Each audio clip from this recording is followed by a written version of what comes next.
Hi, my name is Moran Sol Broza, and I'm currently living in Kerem Atemanim in Tel Aviv, between the bustling Carmel Market and the sea. It brings me inspiration, health, and happiness every single day.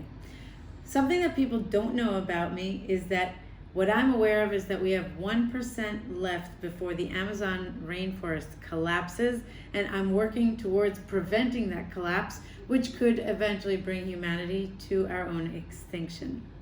As part of that work, I'm working with Greta Thunberg directly, as well as the leading indigenous peoples of the tribes of Brazil and leading climate change scientists. Some of the things we've done are, for example, leading a panel discussion in front of the Brazilian Congress with leading scientists, indigenous representation, Greta herself, and more, to try and sway the vote to change the constitutional legislation which protects the Amazon rainforest from major acceleration of deforestation by fossil fuel companies and agribusinesses, etc. The final result is that we succeeded.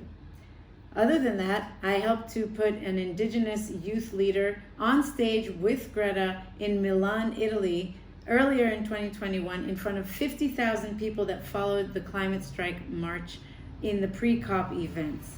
In addition, I helped to put the leaders of the indigenous and youth at the forefront of the climate strike at the UN Climate Change Conference in Glasgow, Scotland earlier this year, at the end of which they were put on stage to speak before 100,000 people, plus the international media and the eyes and ears of the world on their message.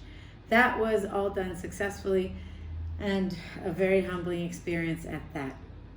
In addition, people don't know that while I was traveling the world with a backpack on my back and living wild in nature, I became so close to the animal and the human in me because I had to fend for my own food and water.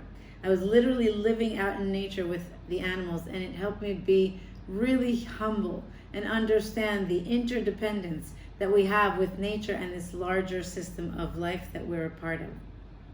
Another honor that I have is working personally with Roland Sullivan, who was one of the founding fathers of what the world knows now as organizational development, and using whole systems transformation to really try and implement sustainability into the world on a planetary level. I know mine is a rare and unique perspective of the world, but it's given me a lot of insight into the macro and micro workings of our world. And I hope to use it to bring hope and optimism and many good ideas for how we can turn things around together and be a light on the world. Thank you, and I'm really looking forward.